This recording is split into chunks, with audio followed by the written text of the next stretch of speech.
작은 아시아 국가가 뭘 하겠습니까? 이 발언 직후 워싱턴 전략회의장은 발칵 뒤집혔습니다. 압박하면 굴복한다. 제재하면 협상 테이블에 앉는다. 이게 강대국들이 수십 년간 믿어온 공식이었죠. 그런데 말입니다. 그 공식이 유독 통하지 않는 나라가 있었습니다. 압박을 받자 준비했고 무시당하자 대체 불가능해졌습니다. 더 이상한 건 그 다음이었는데요. 강자에게는 냉정했지만 이상할 정도로 약자에게는 계산하지 않았습니다. 조건을 붙이지 않았고 돌려받을 걸 먼저 묻지 않았죠. 이건 우연도 미담도 아닙니다. 한 나라가 150년 동안 유지해온 태도의 역사입니다. 이제 세계가 질문합니다. 강한 나라라서 버틴 게 아니라 버텨왔기 때문에 강해진 것 아닙니까? 지금부터 그 놀라운 현장 속으로 들어가 보시죠. 미국에서 날아온 충격적인 이야기. 바로 시작합니다. 그리고 지금 어디에서 시청하고 계신지 댓글로 남겨주세요. 여러분의 이야기도 듣고 싶습니다. 그 전에 잠깐 1초 만에 누를 수 있는 좋아요 버튼을 꾹 눌러주시면 영상 제작에 큰 힘이 됩니다. 그럼 바로 사연 시작하겠습니다. 교수님이 틀렸다는 말을 들은 건 처음이었어요. 스테판 더프 교수님은 오랫동안 국제정치를 연구했으며 단 한 번도 예측을 빗나간 적이 없었습니다. 강대국이 압박하면 약소국은 굴복한다. 제재가 가해지면 협상 테이블에 앉는다. 이게 교수님이 가르쳐온 공식이었죠. 그런데 말입니다. 그 공식을 깬 나라가 딱 한 곳만 있었다며 교수님이 고백했어요.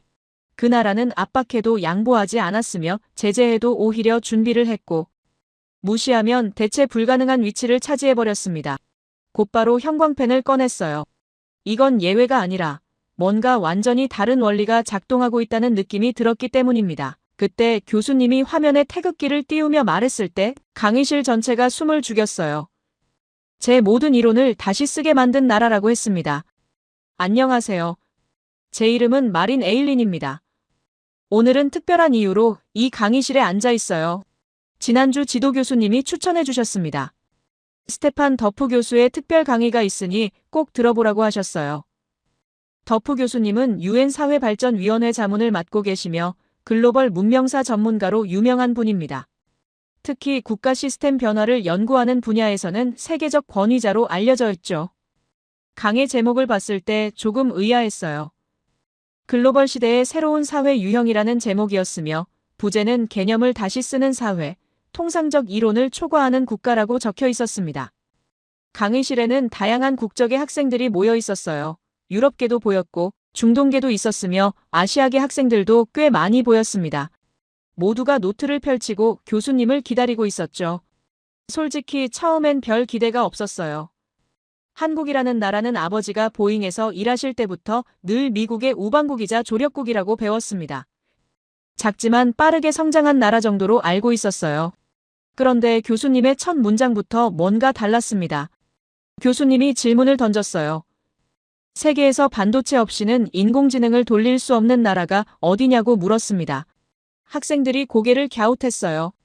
그러자 교수님이 두 번째 질문을 했습니다. 배터리 없이 전기차를 만들 수 없는 나라는 어디냐고 물었죠. 학생 몇 명이 손을 들려다 멈췄어요. 교수님이 세 번째 질문을 던졌습니다. 군함 없이 해군을 키울 수 없는 나라는 어디냐고 물었어요. 강의실이 조용해졌습니다. 교수님이 화면을 넘기며 답을 보여줬어요. 전부 같았습니다. 한국이 만들어줘야 하는 나라들이었죠. 미국도, 중국도, 유럽도, 중동도 모두 한국의 기술에 의존하고 있었어요. 멈칫했습니다. 제가 알던 세계와 뭔가 달랐어요. 한국은 분명 작은 나라였는데 어떻게 이렇게 많은 나라들이 의존하게 됐는지 이해가 안 갔습니다. 교수님이 말을 이었어요.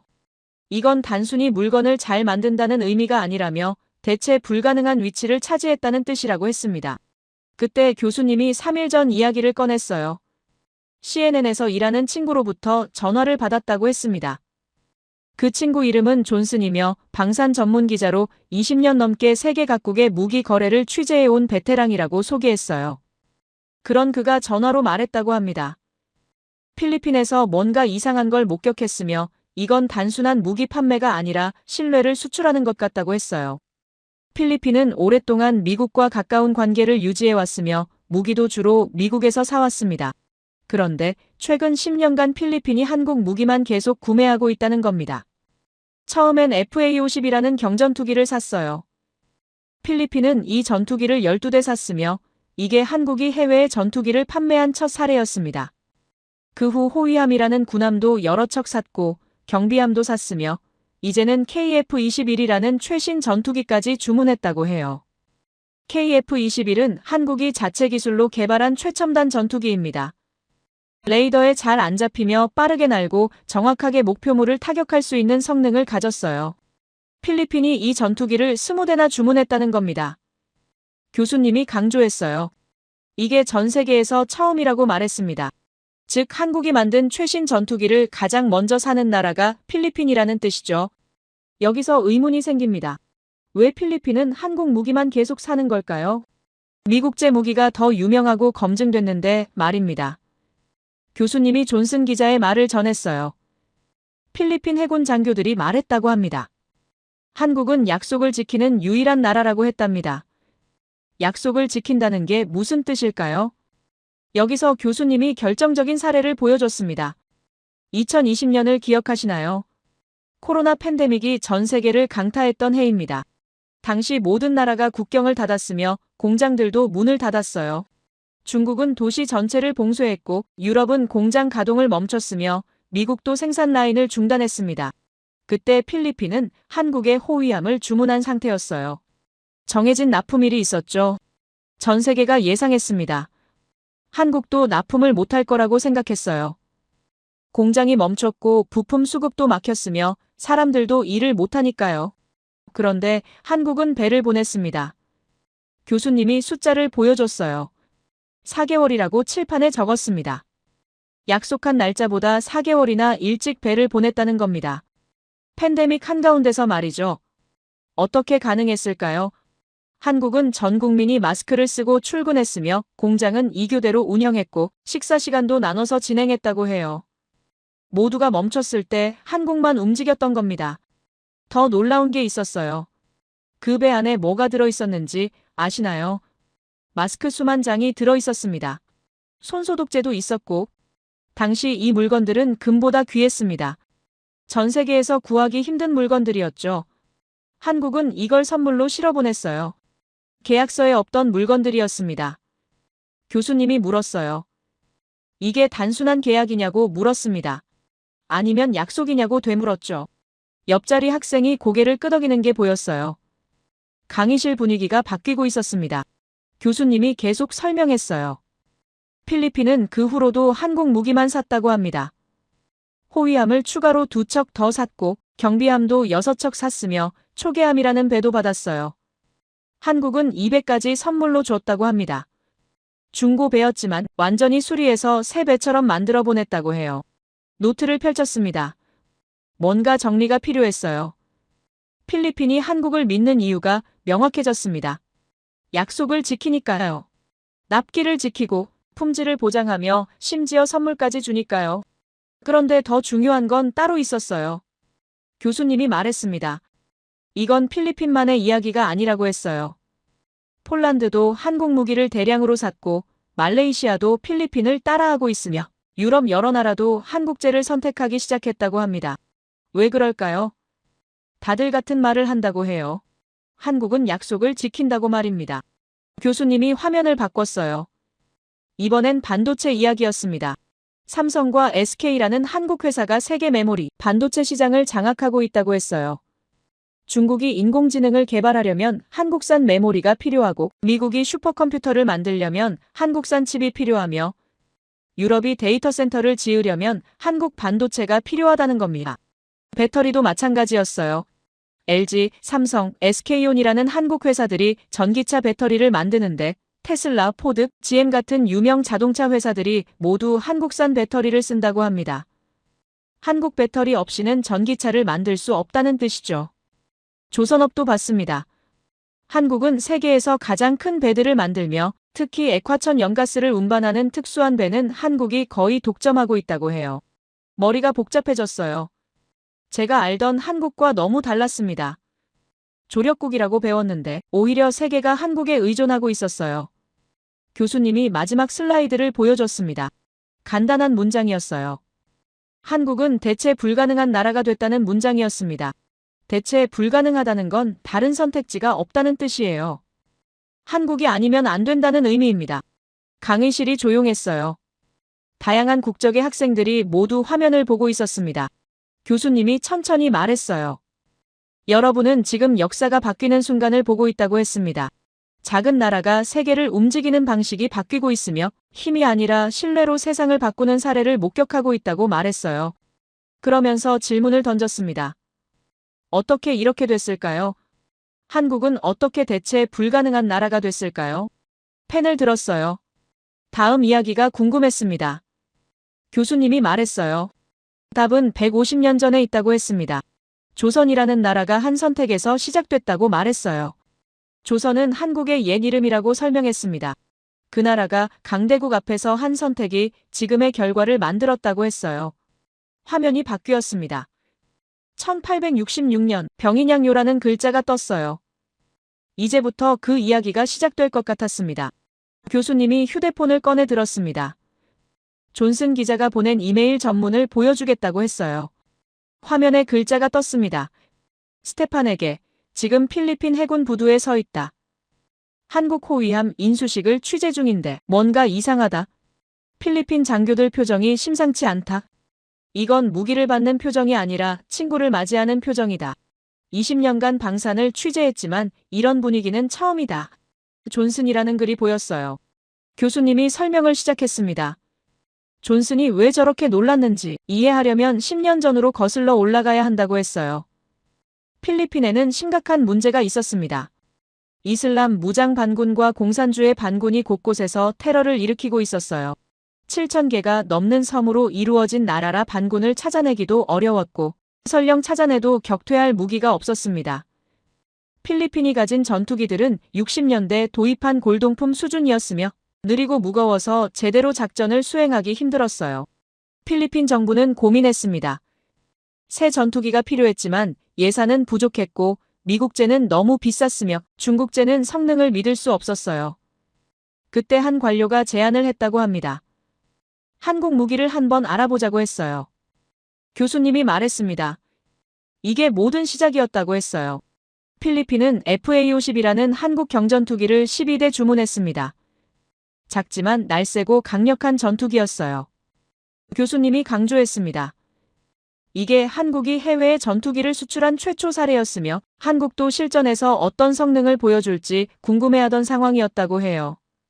그런데 운명처럼 전투기들이 필리핀에 도착하던 바로 그 시점에 마라위라는 지역에서 대규모 전투가 벌어졌습니다. 상황이 급박했어요. 반군이 도시 일부를 점령했으며 민간인들이 인질로 잡혀 있었습니다. 필리핀 정부는 즉각 진압 작전을 시작했어요. 그런데 문제가 있었습니다. 도착한 지 얼마 안 된 FA-50 전투기들은 아직 포장도 제대로 안 뜯어진 상태였어요. 보통이라면 점검하고 테스트하고 훈련하는 데 몇 달은 걸리는 장비였습니다. 하지만 시간이 없었어요. 필리핀 공군은 결단을 내렸습니다. 급히 최소한의 점검만 하고 곧바로 실전에 투입했어요. 교수님이 말했습니다. 그리고 그 전투기들은 필리핀 공군이 단 한 번도 경험하지 못한 성능을 보여줬다고 했어요. 빠르게 날아가서 정확하게 목표물을 타격했으며 유도 미사일은 반군 본거지만 골라서 명중시켰고 기동성은 상상을 초월했습니다. 교수님이 웃으며 말했어요. 필리핀 공군 조종사들이 나중에 뭐라고 했는지 아느냐며 물었습니다. 작지만 매운 전투기라고 표현했다고 해요. 그 전투에서 FA-50은 결정적 역할을 했습니다. 반군 거점들이 순식간에 무력화됐고 필리핀군은 승기를 잡았으며 결국 도시를 되찾았어요. 교수님이 화면을 넘겼습니다. 필리핀 국방부가 발표한 자료였어요. 한국 전투기의 실전 성능이 기대를 훨씬 뛰어넘었으며 이는 필리핀 공군 역사에 새로운 장을 열었다는 내용이었습니다. 필리핀은 생각했습니다. 공군 무기가 이 정도라면 해군 무기는 어떨까? 하고 궁금해졌어요. 교수님이 설명했습니다. 필리핀은 섬나라이기 때문에 바다를 지키는 게 무엇보다 중요한데 보유한 군함들이 너무 낡았다고 했어요. 그래서 필리핀 정부는 한국 현대중공업에 호위함 2척을 주문했습니다. 2,600톤급 크기였어요. 여기서 한국이 뭔가 특별한 걸 했습니다. 호위함을 건조하는 동안 한국 해군이 퇴역 예정이던 초계함 한 척이 있었어요. 초계함은 호위함보다 작은 배로 바다를 순찰하는 용도입니다. 중고배였죠. 한국은 이 배를 완전히 분해해서 수리했습니다. 엔진을 새 걸로 바꿨고 녹슨 부분을 모두 교체했으면 페인트를 새로 칠했고 장비들을 점검해서 작동하지 않는 건 전부 고쳤어요. 그리고 필리핀에 선물로 보냈습니다. 필리핀 해군이 그 배를 받았을 때 반응이 어땠을까요? 교수님이 존슨 기자의 후속 이메일을 보여줬어요. 필리핀 해군 장교가 말했다고 합니다. 중고라고 했는데 새 배인 줄 알았다고 했대요. 이렇게 깨끗하고 완벽하게 정비된 배는 처음 봤다고 했답니다. 교수님이 말했습니다. 이게 한국이 일하는 방식이라고 했어요. 중고를 주더라도 새 것처럼 만들어서 주는 게 한국의 기준이라고 말했습니다. 시간이 흘렀습니다. 필리핀이 주문한 호위함 2척이 완성됐어요. 호세리자람과 안토니오 루나함이라는 이름이 붙었습니다. 필리핀 해군이 이 배들을 인수했을 때 또 한 번 놀랐다고 해요. 성능과 마감이 기대 이상이었습니다. 한국은 원래 배를 잘 만드는 나라로 유명했지만 군함까지 이 정도 수준일 줄은 몰랐다고 했어요. 필리핀 국방부는 회의를 열었습니다. 그리고 결정을 내렸어요. 호위함을 추가로 더 사자고 했습니다. 이번엔 3,100톤급 최신형 초계함을 2척 주문했어요. 교수님이 웃으며 말했습니다. 이걸 충동 구매라고 부를 수 있을까요? 하고 물었어요. 보통 군함을 산다는 건 몇 년씩 검토하고 논의하는 중대한 결정인데 필리핀은 거의 바로 주문했다는 겁니다. 그만큼 한국 무기에 대한 신뢰가 쌓였다는 의미였어요. 그런데 여기서 결정적 사건이 일어났습니다. 2020년 코로나 팬데믹이 터졌어요. 1장에서 말씀드린 그 사건입니다. 한국은 전 세계가 멈춘 상황에서도 약속한 배를 4개월이나 일찍 보냈고 거기에 마스크와 방역 물품까지 선물로 실어 보냈습니다. 필리핀 정부는 충격을 받았어요. 이건 단순한 계약 이행이 아니라 진짜 파트너의 태도라고 느꼈다고 합니다. 교수님이 설명했습니다. 필리핀 입장에서 생각해보라고 했어요. 전 세계가 자국 이익만 챙기느라 바쁜 상황이었습니다. 마스크 수출을 금지하는 나라도 있었고 의료 물품을 사재기하는 나라도 있었으며 약속한 물건을 못 보내겠다고 통보하는 나라도 많았어요. 그런데 한국은 약속을 지켰을 뿐 아니라 오히려 더 일찍 보냈고 필요한 물건까지 챙겨 보냈습니다. 이게 필리핀 사람들 마음속에 어떻게 새겨졌을까요? 필리핀은 또다시 주문을 했습니다. 이번엔 2,400톤급 해양 경비함을 무려 6척이나 주문했어요. 교수님이 말했습니다. 이쯤 되면 사랑이라고 불러야 하지 않겠느냐며 웃었어요. 10년 동안 필리핀이 한국에서 산 배만 해도 10척이 넘었으며 전투기까지 합치면 필리핀 군사력의 상당 부분이 한국제로 채워진 셈이라고 했습니다. 그런데 더 재미있는 현상이 벌어졌어요. 옆나라 말레이시아가 이걸 지켜보고 있었습니다. 말레이시아는 필리핀과 경쟁 관계에 있는 나라인데 필리핀이 한국 무기로 군사력을 강화하는 걸 보고 가만히 있을 수 없었어요. 말레이시아 국방부는 결정을 내렸습니다. 우리도 한국 무기를 사자고 했어요. 그래서 재작년에 FA-50 전투기를 18대나 주문했으며 지금은 한국 호위함도 알아보는 중이라고 합니다. 교수님이 화면을 넘겼습니다. 유럽 국가들 명단이 나왔어요. 폴란드, 노르웨이, 호주 같은 나라들이 최근 몇 년 사이 한국 무기를 대량으로 구매했다고 했습니다. 특히 폴란드는 탱크, 자주포, 전투기까지 한국제로 사들였으며 구매 규모가 어마어마하다고 해요. 교수님이 물었습니다. 이 나라들이 왜 한국을 선택했을까요? 미국이나 유럽에도 무기회사가 많은데 말입니다. 대답은 같았어요. 납기를 지키고 품질이 확실하며 가격도 합리적이고 무엇보다 약속을 지킨다는 거였습니다. 교수님이 강조했어요. 약속을 지킨다는 게 얼마나 중요한지 아느냐고 물었습니다. 무기는 생명이 걸린 문제라고 했어요. 전쟁이 나면 당장 써야 하는 장비인데 약속한 날짜에 안 오면 나라 전체가 위험해집니다. 그래서 군사 강국들은 납기를 목숨처럼 여긴다고 했어요. 한국이 바로 그 기준을 완벽하게 지키는 나라라고 말했습니다. 노트에 적었습니다. 10년간 쌓인 신뢰, 한 번의 거래가 아니라 여러 번 반복되면서 확인된 믿음이었어요. FA50 실전 성공, 초계함, 선물, 호위함 품질, 코로나 속 납기 준수, 이 모든 게 쌓여서 필리핀은 이제 한국을 완전히 신뢰하게 됐습니다. 그래서 KF-21이라는 최신 전투기까지 세계 최초로 주문하게 된 거예요. 교수님이 말했습니다. 이게 우연일까요? 하고 물었어요. 아니라고 했습니다. 한국이 왜 이렇게 약속을 목숨처럼 지키는지, 왜 품질을 절대 타협하지 않는지, 왜 계약서에 없는 것까지 챙겨주는지 그 답은 150년 전에 있다고 했어요. 조선이라는 나라가 강대국 앞에서 한 선택, 그 선택이 오늘날 한국의 태도를 만들었다고 말했습니다. 화면이 바뀌었어요. 1866년 병인양요라는 글자가 떴습니다. 교수님이 천천히 말했어요. 지금부터 그 이야기를 하겠다고 했습니다. 어떻게 굴복을 거부한 나라가 신뢰를 수출하는 나라가 됐는지 말이에요. 펜을 꽉 쥐었습니다. 교수님이 화면을 천천히 넘겼습니다. 19세기 중반 동아시아 지도가 나타났어요. 중국, 일본, 조선이 보였습니다. 교수님이 설명을 시작했어요. 이 시기는 세계사에서 매우 특별한 시점이었다고 했습니다. 서양 나라들이 증기선과 대포를 앞세워 동양으로 밀려오던 때였어요. 증기선이란 석탄을 떼서 움직이는 배를 말하는데 바람에 의존하던 범선보다 훨씬 빠르고 강력했습니다. 대포도 이전과는 비교할 수 없을 만큼 발전했어요. 멀리서 정확하게 쏠 수 있었고 파괴력도 엄청났죠. 교수님이 말했습니다. 이 시기 강대국들에게는 하나의 공식이 있었다고 해요. 군함을 보내고 대포를 쏘면 약소국은 협상 테이블에 앉는다는 공식이었습니다. 그리고 협상 테이블에 앉으면 조약을 맺게 되고 조약을 맺으면 문을 열게 되며 문을 열면 결국 식민지가 되거나 반식민지 상태에 빠진다는 수순이었어요. 이게 그 시대의 법칙이었습니다. 교수님이 강조했어요.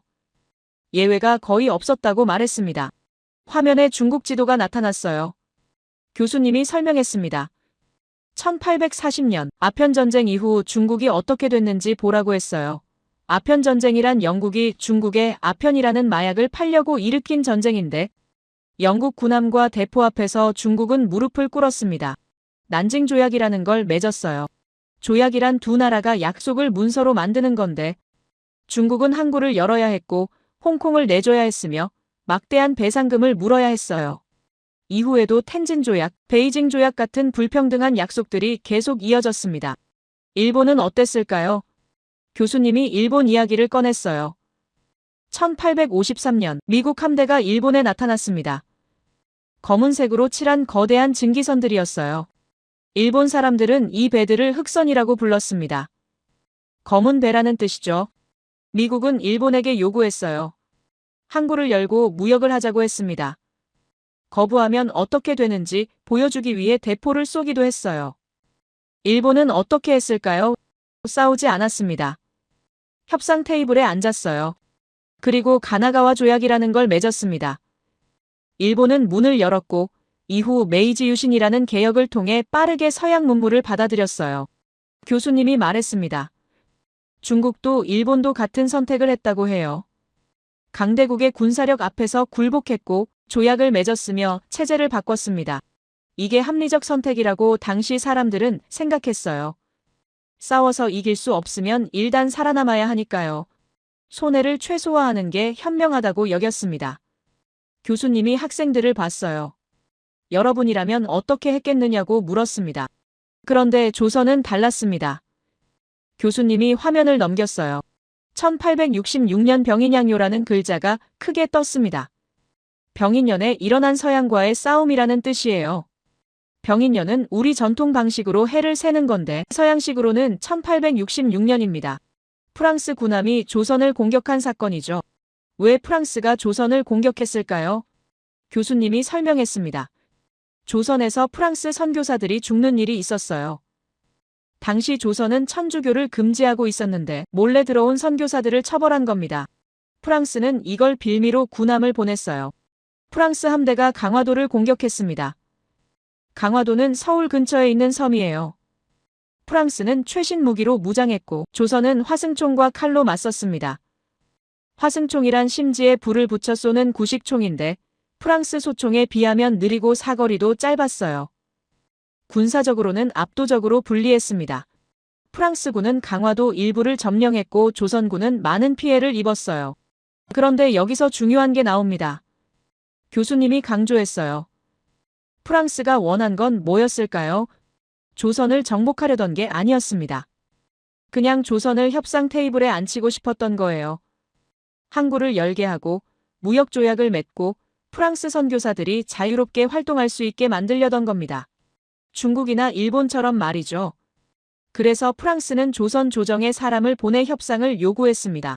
조선은 어떻게 했을까요? 교수님이 천천히 말했어요. 거부했다고 했습니다. 협상 자체를 거부했어요. 조선 조정은 답했습니다.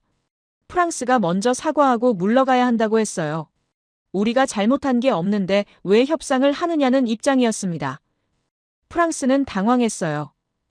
군사력으로 압박하면 협상 테이블에 앉는 게 공식인데 조선은 앉지 않았습니다. 결국 프랑스는 더 이상 전투를 벌여봐야 소득이 없다고 판단하고 철수했어요. 군사적으로 보면 조선이 진 겁니다. 강화도 일부를 빼앗겼고 병력 피해도 컸으며 문화재도 약탈당했어요. 하지만 외교적으로 보면 어땠을까요? 교수님이 물었습니다. 조약을 맺었나요? 아니었습니다. 항구를 열었나요? 열지 않았어요. 협상 테이블에 앉았나요? 앉지 않았습니다. 조선은 군사적으로 졌지만 외교적으로는 굴복하지 않았어요. 1871년 또 비슷한 일이 일어났습니다. 이번엔 미국이었어요. 신미양요라고 부르는 사건입니다. 신미년에 일어난 서양과의 싸움이란 뜻이죠. 미국 군함이 조선을 공격했습니다. 이유는 몇 년 전 미국 상선이 조선 근처에서 불탄 사건 때문이었어요. 미국은 이걸 구실로 군함을 보내 강화도를 또 공격했습니다. 미국 함대는 프랑스보다 더 강력했어요. 최신식 군함과 대포로 무장했고 병력도 많았습니다. 조선군은 용감하게 싸웠지만 역시 열세였어요. 광성보라는 요새가 함락됐고 많은 조선 병사들이 전사했습니다. 미국은 압도적 승리를 거뒀어요. 이제 조선이 협상을 요청할 거라고 예상했습니다. 하지만 또 조선은 거부했습니다. 교수님이 말했어요. 조선 조정은 미국에게 답했다고 합니다. 먼저 사과하고 책임을 인정하라고 했어요. 그러면 이야기를 들어보겠다고 했습니다. 미국도 당황했어요. 군사적으로 이겼는데 외교적으로는 아무것도 얻지 못했습니다. 미국도 결국 철수했어요. 조약 없이, 협상 없이 그냥 돌아간 겁니다. 교수님이 화면을 바꿨어요. 중국, 일본, 조선을 비교하는 표가 나왔습니다. 중국은 아편전쟁 후 난징 조약 체결, 일본은 흑선 내항 후 가나가와 조약 체결, 조선은 병인양요와 신미양요 후 조약 체결 없음이라고 적혀 있었어요. 교수님이 물었습니다. 무엇이 다른가요? 한 학생이 손을 들었어요. 조선이 더 용감했다는 건가요? 하고 물었습니다. 교수님이 고개를 저었어요. 용기의 문제가 아니라고 했습니다. 기준의 문제라고 말했어요. 중국과 일본은 손해를 계산했습니다. 지금 굴복하면 나중에 기회가 있을 거라고 생각했어요. 조선은 다르게 계산했습니다. 지금 굴복하면 앞으로도 계속 굴복하게 된다고 본 겁니다. 교수님이 설명을 이어갔어요. 조선이 두려워한 건 패배가 아니라 전례라고 했습니다. 전례란 이전의 한 행동이 다음 행동의 기준이 되는 걸 말해요. 한 번 협상 테이블에 앉으면 다음에도 앉게 되고 한 번 조약을 맺으면 다음에도 맺게 되며 한 번 기준을 낮추면 계속 낮아진다는 겁니다. 조선은 이걸 막으려 했어요. 손해를 보더라도 전례는 남기지 않겠다고 결정한 겁니다. 다른 학생이 물었어요. 그럼 결국 손해를 본 거 아닌가요? 싸워서 졌고 피해도 입었는데 아무것도 얻은 게 없잖아요. 교수님이 웃었습니다. 좋은 질문이라고 했어요. 단기적으로는 손해가 맞다고 인정했습니다. 하지만 장기적으로는 어땠을까요? 조선은 한 가지를 남겼다고 했어요. 이 나라는 압박한다고 자동으로 문을 여는 나라가 아니라는 인식을 남겼습니다. 이게 왜 중요할까요? 교수님이 설명했어요. 국제정치에서 가장 무서운 정보는 기록이 아니라 인식이라고 했습니다. 한 번 압박해서 성공하면 다음에도 압박하게 되고 한 번 협상으로 얻으면 다음에도 협상을 요구하게 되며 한 번 굴복시키면 계속 굴복시키려 든다는 겁니다. 조선은 이 고리를 끊어버린 거예요. 압박해도 안 통한다는 인식을 남긴 겁니다. 물론 대가는 있었습니다. 교수님이 인정했어요.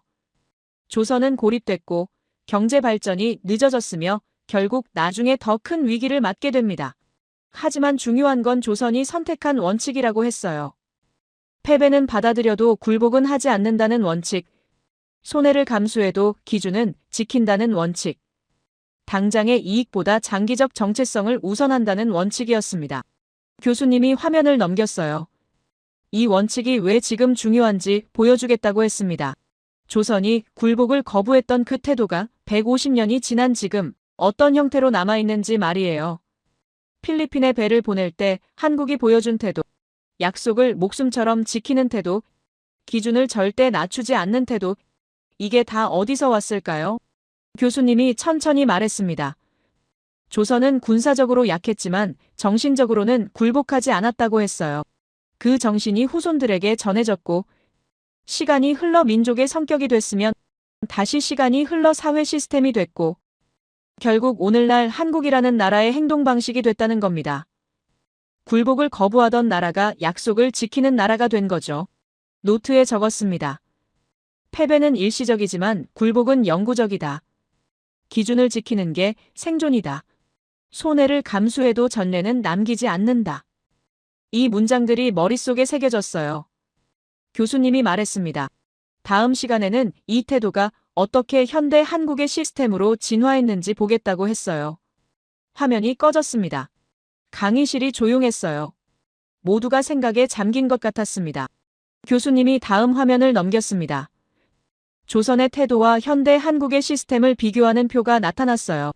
왼쪽에는 명분, 체면, 원칙 같은 단어들이 있었고 오른쪽에는 납기, 품질, 신뢰 같은 단어들이 적혀 있었습니다. 교수님이 말했어요.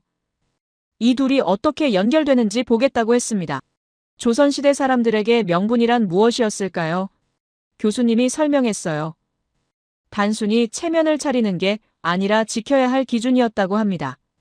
약속을 지키지 않으면 사람이 아니라고 여겼고 원칙을 어기면 집안 전체가 망신을 당했으며 한 번 신뢰를 잃으면 회복이 불가능했어요. 그래서 조선 사람들은 손해를 보더라도 명분만큼은 지키려 했습니다. 이게 사회 전체의 기준이었죠. 시간이 흘렀습니다. 20세기 후반 한국이 산업화를 시작했을 때 이 민족성이 어떻게 작용했을까요? 교수님이 사례를 보여줬어요. 한국 기업들이 해외에서 공사를 수주할 때 가장 중요하게 여긴 게 뭐였는지 아느냐고 물었습니다. 납기였다고 해요. 약속한 날짜에 완성하는 것. 이게 생명이었습니다. 조선시대 명분을 지키던 태도가 현대에는 납기를 지키는 시스템으로 바뀐 겁니다. 그때 한 학생이 손을 들었어요. 아시아계로 보이는 학생이었습니다. 교수님이 발표를 허락했어요. 학생이 말했습니다. 자기 이름은 슌스케이며 일본에서 왔다고 소개했어요. 질문이 있다고 했습니다. 한국만 그랬던 건 아니지 않느냐며 일본도 납기와 품질을 중시하는 문화가 있다고 말했어요. 실제로 일본 제조업은 세계적으로 인정받았으며 도요타 같은 회사는 품질 관리의 교과서라고 평가받는다고 했습니다. 교수님이 고개를 끄덕였어요. 좋은 지적이라고 했습니다. 맞다고 인정했어요. 일본도 품질과 납기를 중시하는 문화가 있으며 그 성과도 훌륭하다고 말했습니다. 하지만 한 가지 차이가 있다고 했어요. 일본은 효율을 추구하면서 품질을 지켰고 한국은 비효율을 감수하면서 약속을 지켰다는 점이라고 설명했습니다. 슌스케가 다시 손을 들었어요. 구체적으로 어떤 차이인지 물었습니다. 교수님이 사례를 보여줬어요. 1997년 아시아 금융위기 이야기를 꺼냈습니다. 당시 한국이 국제통화기금, 즉 IMF라는 국제기구로부터 구제금융을 받게 된 사건이었어요. 나라 전체가 파산 직전까지 갔던 위기였습니다. 은행들이 문을 닫았고 기업들이 줄줄이 망했으며 실업자가 넘쳐났어요. 그런데 한국은 이 위기 속에서도 뭔가 이상한 행동을 했습니다. 교수님이 자료를 보여줬어요. 당시 한국 기업들은 해외에서 진행 중이던 공사를 멈추지 않았다고 합니다. 회사가 망할 위기인데도 약속한 공사는 끝까지 완성했어요. 심지어 적자를 보면서도 납기를 지켰습니다. 왜 그랬을까요? 한 번이라도 약속을 어기면 다시는 신뢰를 회복할 수 없다고 봤기 때문입니다. 교수님이 말했어요. 합리적으로 생각하면 이해가 안 가는 선택이라고 했습니다. 회사가 망하는 마당에 해외 공사를 포기하고 자금을 회수하는 게 정상 아니냐고 물었어요. 하지만 한국 기업들은 그렇게 하지 않았습니다. 오히려 직원들 월급을 깎고 본사 건물을 팔고 임원들이 사재를 털어서라도 해외 공사를 완성했어요. 이게 비효율이라고 교수님이 말했습니다. 하지만 이 비효율이 나중에 신뢰가 됐다고 했어요. 슌스케가 또 손을 들었습니다. 그건 단기적 손실을 감수한 것뿐이지 않느냐고 물었어요. 장기적으로는 이득을 보려고 한 계산 아니냐고 말했습니다. 교수님이 화면을 넘겼어요. 당시 한국 기업들이 남긴 기록이 나타났습니다. 한 건설회사 사장이 직원들에게 한 말이 적혀 있었어요. 우리가 이번에 약속을 어기면 다음 세대도 신뢰를 잃게 된다. 지금 우리가 무너지면 한국 기업 전체가 무너진다. 그래서 버텨야 한다는 내용이었습니다. 교수님이 말했습니다. 이게 계산이냐고 물었어요. 아니라고 했습니다. 이건 정체성의 문제였다고 말했어요. 조선이 병인양요 때 보여준 태도와 같은 맥락이라고 설명했습니다. 손해를 보더라도 기준은 지킨다. 당장은 힘들어도 전례는 남기지 않는다. 이게 150년이 지나도 똑같이 작동하고 있었다는 겁니다. 강의실이 조용했어요. 슌스케가 메모를 하고 있었습니다. 표정이 조금 굳어 보였어요. 교수님이 말을 이었습니다. 한국인의 또 다른 특징을 보겠다고 했어요. 극단적 몰입과 극단적 해제라는 패턴이라고 소개했습니다. 화면에 그래프가 나타났어요. 한국인의 노동시간과 생산성을 보여주는 자료였습니다. 교수님이 설명했어요. 한국 사람들은 일할 때 미친 듯이 몰입한다고 합니다. 세계 최장 노동시간 국가 중 하나였으며 쉬는 시간도 제대로 안 쉬고 일했고 야근과 철야가 일상이었어요. 하지만 놀 때는 또 미친 듯이 논다고 했습니다. 완전히 끊고 과감하게 소비하며 과도하게 즐긴다고 해요. 이게 왜 중요할까요? 교수님이 물었습니다. 이 패턴이 산업 전반에 영향을 미쳤기 때문이라고 했어요. 한국은 놀이조차 산업으로 만들어버렸습니다. 게임을 예로 들었어요. 다른 나라에서는 게임이 취미로 끝나지만 한국에서는 게임이 직업이 됐고 리그가 생겼으며 산업이 됐습니다. e스포츠라고 부르는 전자게임 스포츠 산업을 한국이 만들었어요. K-팝도 마찬가지였습니다. 교수님이 설명했어요. 한국 대중음악 산업은 놀이를 시스템으로 바꾼 사례라고 했습니다. 노래와 춤을 배우는 연습생 제도, 철저한 관리와 훈련, 글로벌 시장을 겨냥한 전략, 이 모든 게 체계적으로 작동했어요. 놀이에도 연습이 있고 전략이 있으면 분석이 있었습니다. 즐기는 것조차 학습 구조로 만든 겁니다. 슌스케가 다시 손을 들었어요. 하지만 K-팝은 일본 아이돌 문화를 참고한 거 아니냐고 물었습니다. 일본이 먼저 시작한 시스템이라고 말했어요. 교수님이 고개를 끄덕였습니다. 맞다고 인정했어요. 일본 아이돌 시스템을 참고한 건 사실이라고 했습니다. 하지만 한국은 거기에 뭔가를 더했다고 말했어요. 교수님이 화면을 넘겼습니다. K-팝과 J-팝의 해외 진출 데이터가 나타났어요. 일본 음악은 주로 아시아 시장에 집중했지만 K-팝은 전 세계로 뻗어나갔다고 보여줬습니다. 왜 그랬을까요? 교수님이 설명했어요. 한국은 국내 시장이 작아서 처음부터 세계 시장을 목표로 삼았다고 합니다. 영어 가사를 섞고 글로벌 프로듀서와 협업했으며 유튜브 같은 플랫폼을 적극 활용했어요. 시작은 일본을 참고했지만 결과는 완전히 달라진 겁니다. 슌스케가 더 이상 손을 들지 않았어요. 노트에 뭔가 열심히 적고 있었습니다. 교수님이 말을 이었어요. 이제 핵심으로 들어가겠다고 했습니다. 민족성이 어떻게 시스템이 되는지 보겠다고 말했어요. 화면에 공식 같은 게 나타났습니다. 조선의 명분 현대의 기술력 신뢰 시스템이라고 적혀 있었어요. 교수님이 설명했습니다. 조선은 명분만 있고 기술이 없었다고 해요. 그래서 굴복은 안 했지만 발전은 못했습니다. 하지만 현대 한국은 명분에 기술을 더했어요. 굴복하지 않는 태도에 실제로 만들어낼 수 있는 능력이 합쳐진 겁니다. 교수님이 구체적으로 설명했어요. 반도체를 예로 들었습니다. 한국이 메모리 반도체 세계 1위가 된 건 우연이 아니라고 했어요. 기술 개발에 미친 듯이 투자했고 실패해도 포기하지 않았으며 경쟁사를 따라잡을 때까지 멈추지 않았습니다. 이게 조선의 굴복 거부 정신이 현대 기술 개발로 이어진 거라고 말했어요. 조선업도 마찬가지였습니다. 한국이 세계 조선업 강국이 된 건 단순히 배를 잘 만들어서가 아니라고 했어요. 납기를 목숨처럼 지켰기 때문이라고 설명했습니다. 태풍이 와도 공사를 멈추지 않았고 자재가 부족하면 밤새 조달했으며 약속한 날짜는 반드시 지켰어요. 이게 신뢰가 됐고 신뢰가 경쟁력이 됐으며 결국 세계 시장을 장악하게 됐습니다. 교수님이 천천히 말했어요. 이게 바로 태도가 시스템이 된 사례라고 했습니다. 조선의 DNA가 현대 한국의 산업이 됐다고 말했어요. 굴복을 거부하던 정신이 약속을 지키는 문화가 됐고 명분을 중시하던 태도가 품질을 보증하는 시스템이 됐으며 기준을 낮추지 않던 원칙이 세계 시장에서 신뢰를 쌓는 자산이 됐습니다. 노트를 펼쳤어요. 정리가 필요했습니다. 명분에서 납기로, 태도에서 시스템으로, 정신에서 산업으로 이 흐름이 명확해졌어요. 슌스케를 힐끗 봤습니다. 그도 열심히 메모하고 있었어요. 표정이 진지했습니다. 뭔가 생각이 많아 보였어요. 교수님이 말했습니다. 다음 시간에는 이 시스템이 실제로 어떻게 작동하는지 더 자세히 보겠다고 했어요. 특히 강자와 약자를 대하는 한국의 이중적 태도가 어디서 나온 건지 설명하겠다고 말했습니다. 화면이 꺼졌어요. 잠시 휴식 시간이 주어졌습니다. 휴식 시간이 끝나고 다시 강의가 시작됐습니다. 교수님이 화면을 켰어요. 이번엔 필리핀 이야기로 다시 돌아가겠다고 했습니다. 아까 이야기했듯이 필리핀이 KF-21 전투기를 세계 최초로 주문한 사실은 말씀드렸죠. 그런데 여기까지 오는 과정에 더 깊은 이야기가 숨어 있다고 했어요.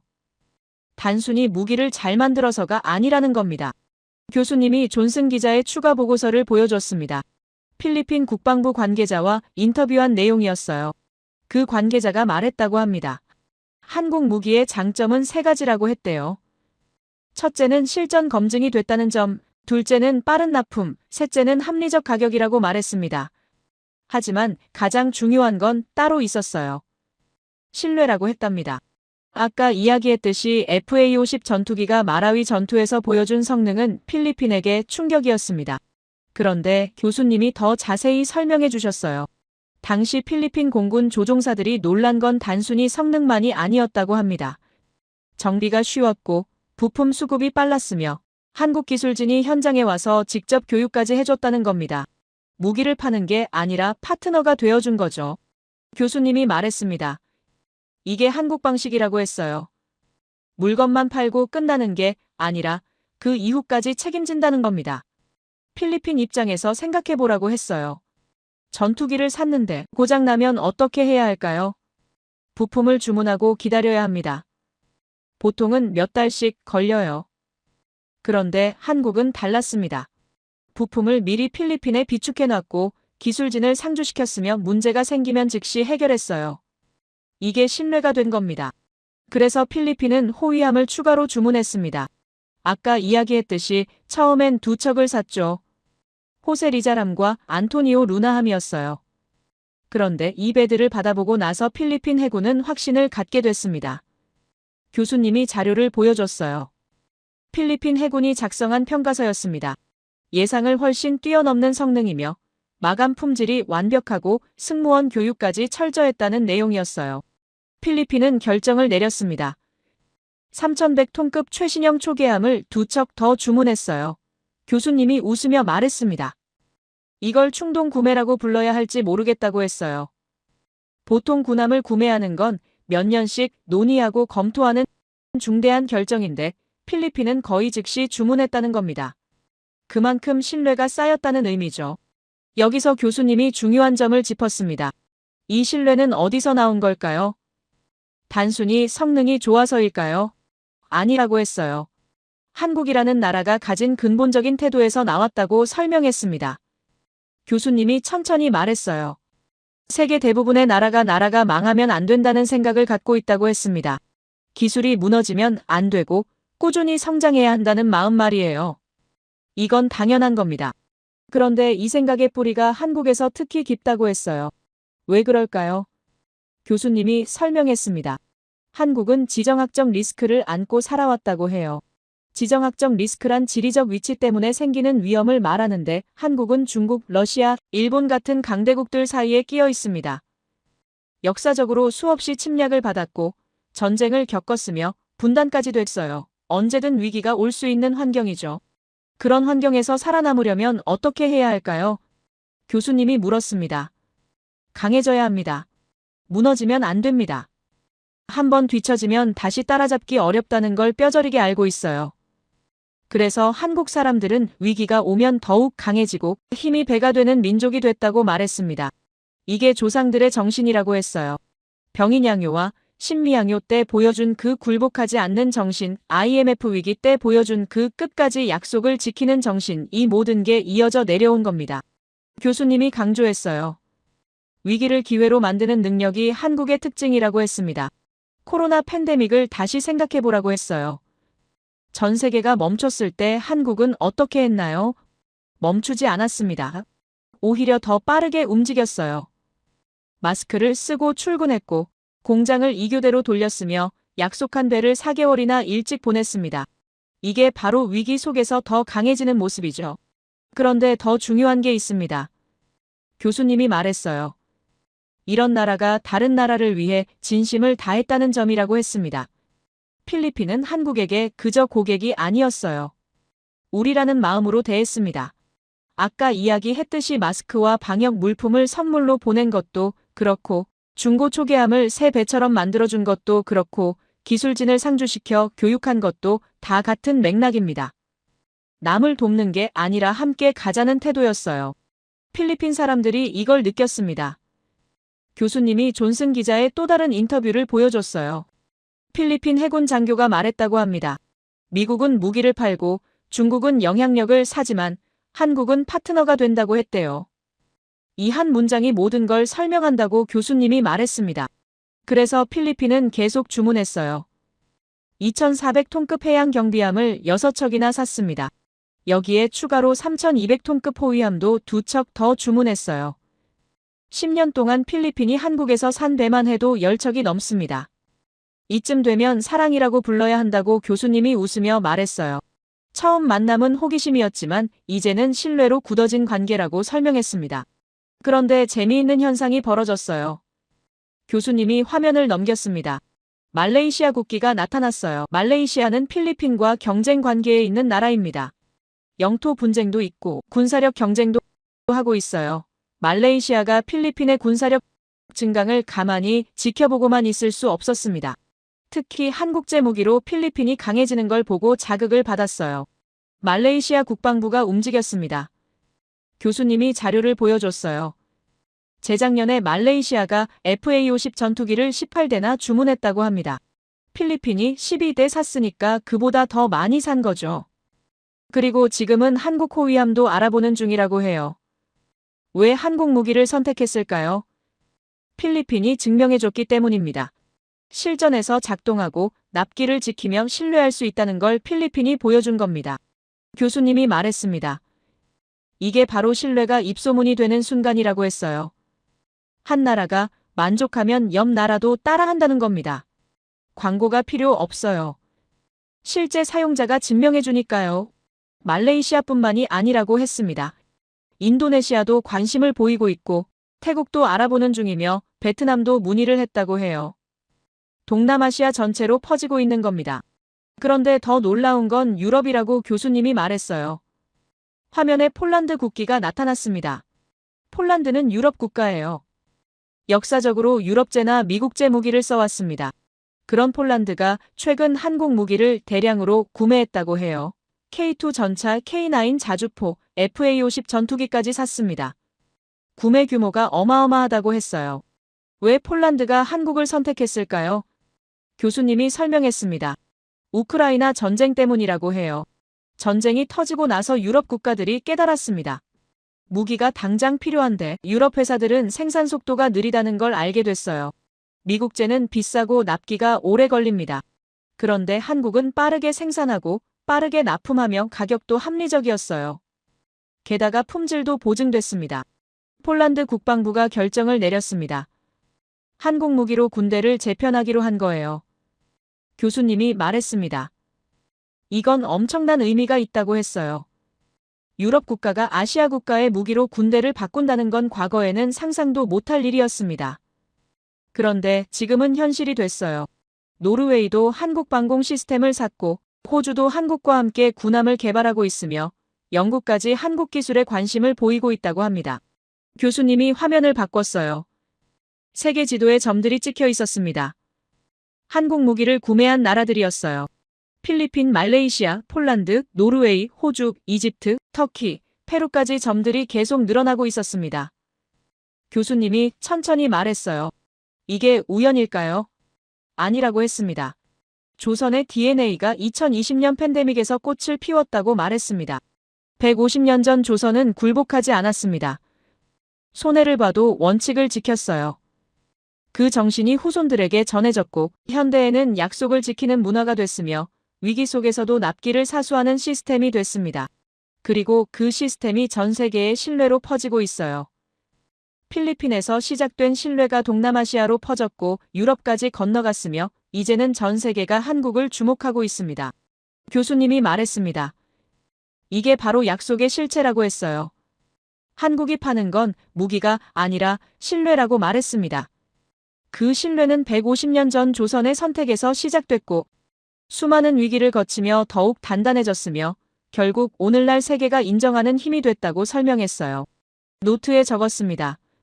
위기를 기회로 바꾸는 민족, 다른 나라를 우리로 대하는 태도, 신뢰가 입소문이 되는 순간 이 문장들이 마음에 새겨졌습니다.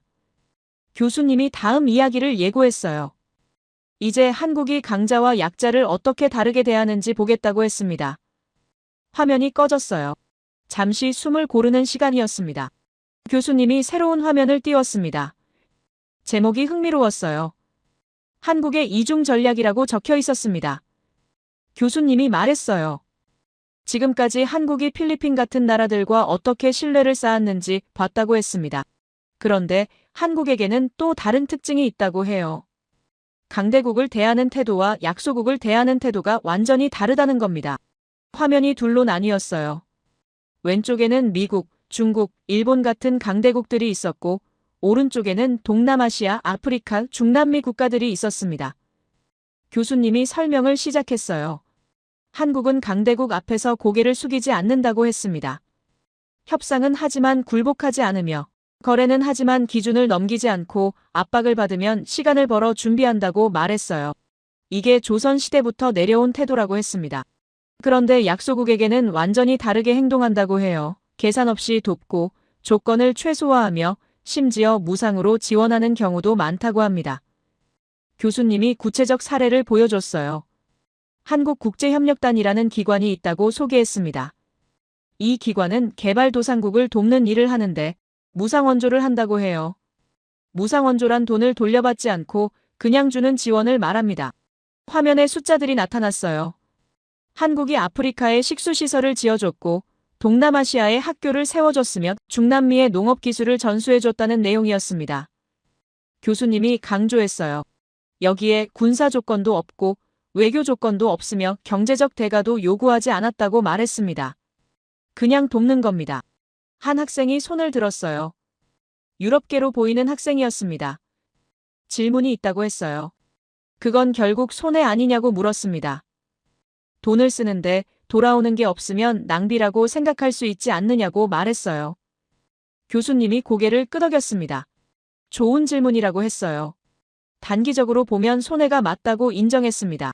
하지만 장기적으로는 어떨까요? 교수님이 설명을 시작했어요. 강자와 약자는 기억하는 방식이 다르다고 말했습니다. 강자는 계약서를 기억한다고 해요.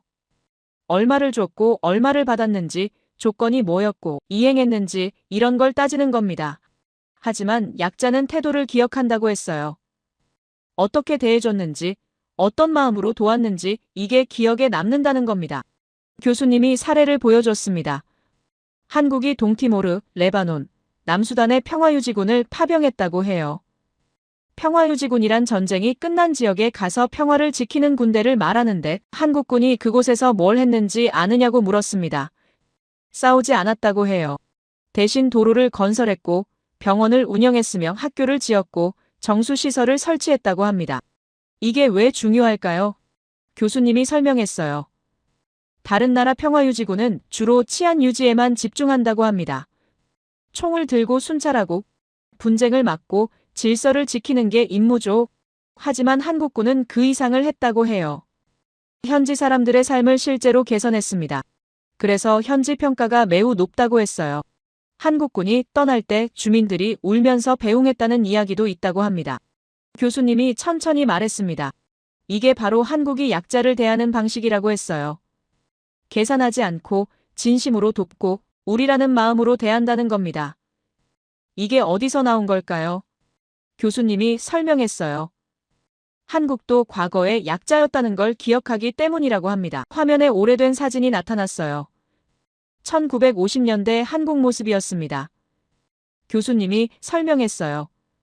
한국전쟁 직후 한국은 세계 최빈국 중 하나였다고 합니다. 유엔과 미국의 원조를 받아야 겨우 먹고 살 수 있었어요. 그때 받은 도움을 한국 사람들은 잊지 않았다고 해요. 그래서 지금은 자기들이 도울 차례라고 생각한다는 겁니다. 하지만 더 깊은 이유가 있다고 교수님이 말했습니다. 이건 단순히 은혜를 갚는 게 아니라고 해요. 정체성 선언이라고 했습니다.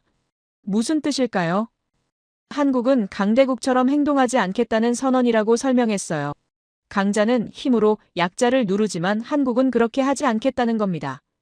강자는 약자에게 조건을 강요하지만 한국은 조건 없이 돕겠다는 거예요.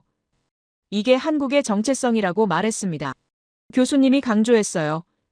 이게 왜 세계가 한국을 신뢰하게 되는 이유인지 명확히 보여준다고 했습니다. 한국은 힘이 생겼지만 강자처럼 행동하지 않았어요. 기술이 발전했지만 약자를 무시하지 않았고 부자가 됐지만 베풀 줄 알았습니다. 이게 다른 나라들과 다른 점이라고 말했어요. 그래서 한국이 앞장서게 됐다고 교수님이 설명했습니다. 코로나 팬데믹 때를 생각해보라고 했어요. 많은 나라들이 자국 이익만 챙길 때 한국은 마스크를 나눠줬고 백신 기술을 공유했으며 방역 시스템을 전수했습니다. 이게 한국의 성장을 더욱 가속화하는 계기가 됐다고 해요. 세계가 한국을 다르게 보기 시작했기 때문입니다. 교수님이 화면을 넘겼어요. 새로운 개념이 나타났습니다. 정신력과 단결력이 국가력이라는 제목이었어요. 교수님이 말했습니다. 국가의 힘은 군사력이나 경제력만으로 측정되지 않는다고 해요. 정신력과 단결력도 엄청난 국가력이라고 강조했습니다. 특히 위기 상황에서 국민이 하나로 뭉칠 수 있는 능력, 이게 진짜 힘이라고 말했어요. 한국을 보라고 했습니다. IMF 위기 때 국민들이 자발적으로 금 모으기 운동을 했다고 해요. 정부가 강제한 게 아니라 국민이 스스로 나섰습니다. 결혼 반지까지 내놨고 갑오로 물려받은 금까지 모았으며 전국에서 금이 모였어요. 이게 정신력이고 단결력이라고 교수님이 말했습니다. 나라를 사랑하는 마음을 행동으로 보여준 거죠. 코로나 때도 마찬가지였다고 해요. 정부가 마스크 착용을 권고하자 거의 모든 국민이 따랐습니다. 강제가 아니었는데도 자발적으로 협조했어요. 사회적 거리두기도 실천했고 백신 접종에도 적극 참여했습니다. 이런 나라가 세계에 몇 개나 될까요? 교수님이 물었어요. 많지 않다고 답했습니다. 교수님이 천천히 말했어요. 한국은 이런 모습을 눈에 띄게 보여주고 있다고 했습니다. 위기가 오면 국민이 단결하고 어려움이 닥치면 서로 돕고 나라가 힘들면 개인이 희생하는 모습 말이에요. 이게 다른 나라들에게는 경이롭게 보인다고 했습니다. 특히 개인주의가 강한 서양 국가들은 이해하기 어려운 현상이라고 말했어요. 그런데 더 놀라운 건 이게 포기하지 않는 정신과 연결된다는 겁니다. 교수님이 설명했어요. 한국 사람들은 한번 시작하면 끝을 본다고 합니다. 중간에 포기하지 않고 어려워도 계속하며 안 되면 방법을 바꿔서라도 해낸다고 해요. 이게 DNA라고 표현했습니다. 따라하려 해도 따라할 수 없는 DNA라고 강조했어요. 교수님이 화면을 바꿨습니다. 세계 주요 국가들의 반응이 나타났어요. 미국 국방부가 한국의 방산 시스템을 연구하고 있다고 합니다. 어떻게 이렇게 빠르게 생산하고 납품할 수 있는지 배우려 한다고 해요. 유럽 국가들도 마찬가지라고 했습니다. 독일, 프랑스, 영국이 한국의 제조 시스템에 관심을 보이고 있다고 말했어요. 군침을 흘린다는 표현이 맞다고 교수님이 웃으며 말했습니다. 특히 한국 주변국들은 더 그렇다고 해요. 교수님이 조심스럽게 말했습니다. 중국과 일본이 한국의 이런 능력을 예의주시하고 있다고 했어요. 중국은 한국의 기술력을 따라잡으려 하고 일본은 한국의 속도를 따라하려 하지만 쉽지 않다고 합니다. 왜냐하면 이건 단순히 기술이나 시스템의 문제가 아니기 때문이라고 설명했어요. 이건 민족 정신의 문제라고 교수님이 말했습니다. 150년 전 조선이 굴복하지 않았던 정신, IMF 때 국민이 금을 모았던 정신, 코로나 때 마스크를 쓰고 출근했던 정신. 이 모든 게 하나로 연결돼 있다는 겁니다. 이게 한국의 DNA이고 이걸 복사할 수는 없다고 강조했어요. 교수님이 마지막으로 말했습니다. 그래서 한국은 강자에게 냉정하고 약자에게 관대할 수 있다고 해요. 강자 앞에서 고개를 숙이지 않는 건 조선의 정신이고 약자를 진심으로 돕는 건 과거 약자였던 기억이며 둘 다 포기하지 않는 DNA에서 나온다고 설명했습니다. 이게 한국이 세계에서 독특한 위치를 차지하게 된 이유라고 말했어요. 노트에 적었습니다. 기억의 방향이 다르다. 강자는 계약서를 보고 약자는 태도를 본다. 정체성 선언이다. 이 문장들이 깊게 와닿았어요. 교수님이 다음 이야기를 예고했습니다. 이제 이 모든 게 어떻게 권력의 역전으로 이어졌는지 보겠다고 했어요. 화면이 꺼졌습니다. 강의실이 조용했어요. 교수님이 화면을 천천히 넘겼습니다. 지금부터 보여줄 내용이 오늘 강의의 핵심이라고 했어요. 권력의 역전이라는 제목이 떴습니다. 교수님이 말했어요. 세상이 바뀌었다고 했습니다. 과거에는 한국이 강대국 눈치를 봤지만 지금은 강대국이 한국을 계산한다는 겁니다. 화면에 그래프가 나타났어요. 세계 메모리 반도체 시장 점유율이었습니다. 삼성과 SK가 합쳐서 70%가 넘는다고 표시돼 있었어요. 교수님이 설명을 시작했습니다. 메모리 반도체가 뭔지 아시냐고 물었어요. 스마트폰, 컴퓨터, 인공지능, 자율주행차 모든 디지털 기기의 두뇌라고 설명했습니다. 이게 없으면 아무것도 작동하지 않는다고 해요. 그런데 이 메모리 반도체를 만들 수 있는 나라가 몇 개나 될까요? 교수님이 물었습니다. 손에 꼽을 정도라고 답했어요. 한국, 미국, 대만 정도이며 그 중에서도 한국이 압도적이라고 말했습니다. 특히 최첨단 메모리는 한국이 거의 독점하고 있다고 강조했어요. 중국이 아무리 따라잡으려 해도 10년 이상 격차가 벌어져 있다고 합니다. 이게 무슨 의미일까요? 교수님이 천천히 말했어요. 한국이 메모리 반도체 공급을 멈추면 전 세계 디지털 산업이 마비된다는 뜻이라고 했습니다. 미국도, 중국도, 유럽도 모두 한국에 의존하고 있어요. 이게 대체 불가능한 위치라고 설명했습니다. 다른 선택지가 없다는 겁니다. 배터리도 마찬가지라고 했어요.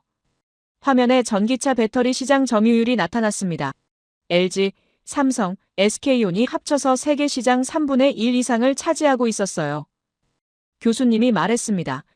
전기차 시대가 오고 있는데 배터리 없이 전기차를 만들 수 없다고 해요. 유럽 자동차 회사들이 전기차로 전환하려면 한국산 배터리가 필수라고 강조했습니다.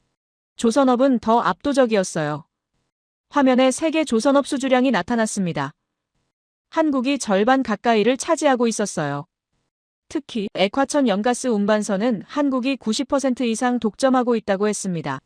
이 배를 만들 수 있는 나라가 한국밖에 없다는 겁니다. 중국이 시도했지만 기술 격차를 못 따라잡았고 일본은 이미 포기했다고 해요. 교수님이 정리했습니다. 반도체, 배터리, 조선, 이 세 가지만 봐도 한국이 얼마나 중요한 위치에 있는지 알 수 있다고 말했어요. 이게 구조적 권력이라고 설명했습니다. 군사력으로 누르는 게 아니라 필수 요소가 되어버린 힘이라고 했어요. 세상을 조용히 바꾸는 힘이라고 간조했습니다. 그때 교수님이 자신의 경험담을 꺼냈습니다. 몇 년 전 나토 회의에 자문으로 참석했다고 해요. 나토는 북대서양조약기구라는 서방 군사동맹인데 그 회의에서 인도, 태평양 전략을 논의했다고 합니다. 인도, 태평양 전략이란 중국을 견제하기 위한 미국과 동맹국들의 계획이에요. 교수님이 말했습니다. 그 회의에서 미국 관계자가 한 말이 충격적이었다고 해요. 한국 없이는 인도, 태평양 전략이 작동하지 않는다고 말했답니다. 왜냐고요? 한국의 기술력, 제조 능력, 지정학적 위치, 이 모든 게 필수 요소라는 겁니다. 한국이 협조하지 않으면 전략 자체가 무너진다고 말했다고 해요. 교수님이 천천히 말했어요. 그 순간 제가 깨달았다고 합니다. 10년 전만 해도 상상할 수 없던 일이 벌어지고 있다는 걸 말이에요. 과거에는 한국을 어떻게 설득할지 고민하지 않았습니다. 그냥 압박하면 됐어요. 제재를 가하면 따라왔고 요구하면 들어줬습니다. 하지만 지금은 완전히 달라졌다고 말했어요. 화면이 바뀌었습니다. 과거와 현재를 비교하는 표가 나타났어요. 왼쪽에는 과거 한국의 모습이 있었습니다. 압박받으면 양보했고 제재받으면 굴복했으며 요구받으면 수용했다고 적혀 있었어요. 오른쪽에는 현재 한국의 모습이 있었습니다. 압박받으면 준비했고 제재받으면 대안을 찾았으며 요구받으면 협상했다고 적혀 있었어요. 교수님이 구체적 사례를 보여줬습니다. 핵잠수함 이야기였어요. 핵잠수함은 핵연료로 움직이는 잠수함인데 일반 잠수함보다 훨씬 오래 잠수할 수 있고 빠르며 강력하다고 설명했습니다. 전략 무기라고 부르는 이유가 바다를 통제할 수 있는 능력 때문이라고 해요. 문제는 핵잠수함 기술이 핵확산 금지 조약으로 통제된다는 겁니다. 교수님이 설명했어요. 강대국들은 핵잠수함 기술이 퍼지는 걸 막으려 했다고 합니다. 왜냐하면 이 기술이 핵무기 개발로 이어질 수 있기 때문이라고 해요. 그래서 미국도 영국과 호주에만 이 기술을 공유했습니다. 그런데 한국이 핵잠수함 개발을 승인받았다고 교수님이 말했어요. 미국이 동의했다는 겁니다. 이게 얼마나 이례적인 일인지 아느냐고 물었습니다. 미국이 핵잠수함 기술을 공유한 나라가 영국, 호주뿐인데 한국은 자체 개발을 승인받은 거라고 강조했어요. 이게 무슨 의미일까요? 교수님이 답했습니다. 미국이 계산한 거라고 해요. 한국의 핵잠수함 보유를 막는 것보다 한국을 강하게 만드는 게 이득이라고 판단했다는 겁니다. 중국을 견제하려면 한국의 해군력이 필요하고 북한을 억제하려면 한국의 군사력이 필요하며 인도, 태평양 전략을 실행하려면 한국의 협력이 필수적이라고 본 거죠. 이게 권력의 역전이라고 교수님이 말했습니다. 과거에는 한국이 미국 눈치를 봤어요. 지금은 미국이 계산합니다. 한국을 막으면 우리가 손해다. 한국을 강하게 만드는 게 이득이다. 한국이 필요하다고 판단하는 겁니다. 선택지가 하나뿐이 된 거라고 설명했어요. 교수님이 플라자 합의를 언급했습니다. 1985년 미국이 일본에게 압박을 가한 사건이라고 소개했어요. 당시 일본 경제가 너무 잘 나가자 미국이 불안해했습니다. 그래서 엔화 가치를 강제로 올리게 만들었고 그 결과 일본은 자산 버블이 터지면서 장기 침체에 빠졌어요. 일본은 동맹국이었지만 미국의 압박을 피할 수 없었다고 교수님이 말했습니다. 그런데 한국은 어떨까요? 교수님이 물었어요. 미국이 한국에게 플라자 합의 같은 압박을 할 수 있을까요? 어렵다고 답했습니다. 왜냐하면 한국이 대체 불가능한 위치에 있기 때문이라고 설명했어요. 반도체를 안 주면 미국 산업이 멈추고 배터리를 안 주면 전기차 전환이 막히며 방산 협력을 안 하면 인도, 태평양 전략이 흔들린다는 겁니다. 교수님이 천천히 말했습니다. 존중은 요구에서 나오는 게 아니라고 했어요. 필요해서 나온다고 강조했습니다. 과거 한국은 존중해 달라고 요청했지만 지금은 세계가 한국이 필요하다고 계산한다는 겁니다. 이게 구조적 권력이라고 다시 한번 말했어요. 화면에 문장 하나가 크게 떴습니다. 조용히 세상을 바꾸고 변화를 직접 몸으로 보여주는 나라. 교수님이 읽었어요. 한국이 명확한 성격을 보여준다고 말했습니다. 말로 하지 않고 행동으로 보여주며 과시하지 않고 실력으로 증명하고 강요하지 않고 필요가 되게 만든다는 겁니다. 교수님이 말을 이었습니다. 나라가 있어야 국민이 있다고 했어요. 이게 한국 사람들이 깊이 새기고 있는 진리라고 설명했습니다. 그래서 위기 때마다 국민이 단결했고 어려울 때마다 함께 버텼으며 성장할 때도 함께 나눴다는 겁니다. 결국 모두가 원하는 건 같이 성장이라고 강조했어요. 개인만 잘 사는 게 아니라 나라가 강해져야 개인도 안전하고 나라가 존중받아야 개인도 존중받으며 나라가 발전해야 개인도 기회를 얻는다는 걸 한국 사람들은 안다고 말했습니다. 이게 보이지 않는 힘이라고 했어요. 눈에 보이는 군사력이나 경제력보다 더 강한 힘이라고 설명했습니다. 교수님이 마지막 화면을 켰는데 제목이 간결했어요. 개념의 재정이라고 적혀 있었습니다. 교수님이 천천히 말을 시작했어요. 오늘 하루 동안 우리가 무엇을 봤는지 정리하겠다고 했습니다. 강의실이 조용했어요. 모두가 집중하고 있었습니다. 교수님이 말했습니다. 우리는 한나라의 여정을 봤다고 해요. 1866년 병인 양요부터 2025년 현재까지 150년이 넘는 시간 동안 한나라가 어떻게 변했는지 목격했다고 말했어요. 그런데 이건 단순한 성장 스토리가 아니라고 강조했습니다. 개념 자체가 바뀐 이야기라고 했어요. 화면에 두 개의 질문이 나타났습니다. 첫 번째는 강한 나라란 무엇인가?